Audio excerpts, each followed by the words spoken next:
Okay, so it was all started with a phone conversation last year in the summer, and that was between me and Wayne, the producer of the last album, the Time Has Come album, which came out in 2016. And I just decided that I wanted to make an album, and but this time I wanted to do it with a much smaller team.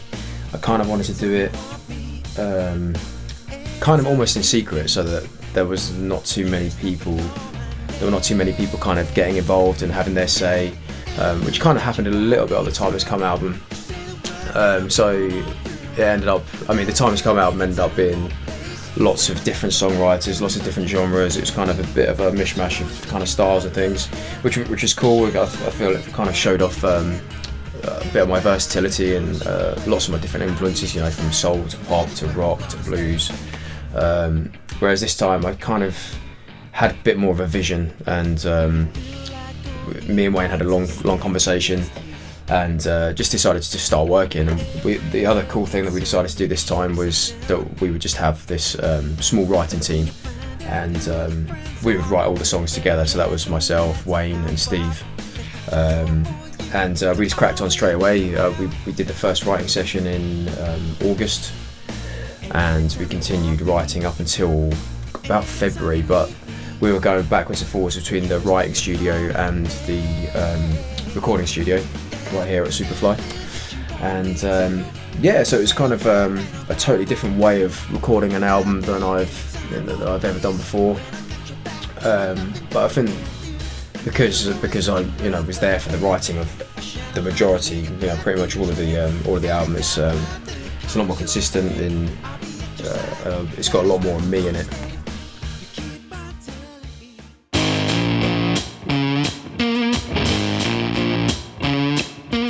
So we definitely referenced early Lenny Kravitz, back to the kind of Mama Said, Let Love Rule, Are You Gonna Go My Way kind of era when it was a bit more, like the production was a bit more raw, and it was definitely harder edged and more guitar based. So that was a definite one of the first references that I remember myself and Wayne spoke about. Also early Johnny Lang, Gary Clyde Jr. I think people probably hear that, especially in the guitar tones. I've used a lot of fuzz, so that was kind of referencing like Rival Sons and Queens of the Stone Age for that kind of, definitely for the guitar sounds, and also a bit of John Mayer as well.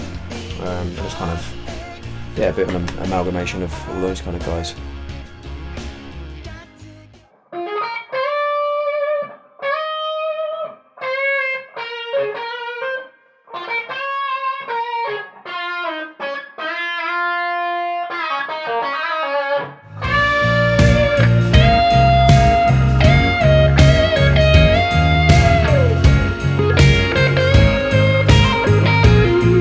Attitude and the tones that we use is a bit grittier, a bit harder edged, a bit more energetic, a bit more exciting, I think. It's a more stripped back album in that it's not too much keys heavy this time. So it's basically the way that we wrote was as a three-piece. We wanted to get the songs to a point where if they sounded awesome as a three-piece, then keys were only going to kind of be the the icing on the cake, so to speak. It's just a bit more of a live sounding, a bit closer to how I sound out on the stage.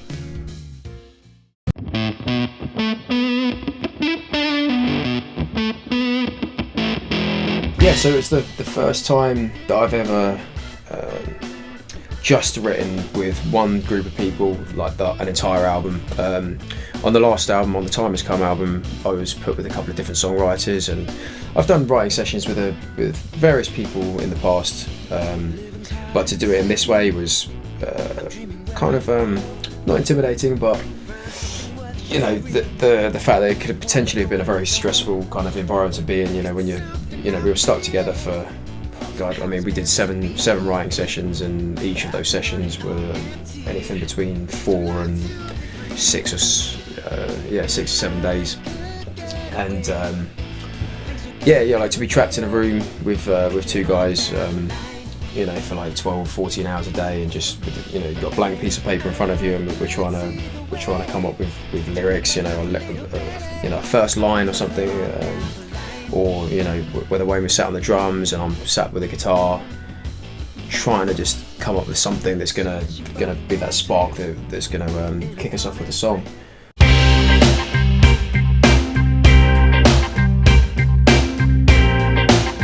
Yeah, so I'm very excited about getting out on the road and playing these songs live. The album comes out on the 14th of September, and we start the tour beginning of September, and it runs right through until December, heading all across Europe. It's something like 60 or 70 shows in 13, 14 countries, I think, so it's pretty extensive, probably the biggest tour I've done to date.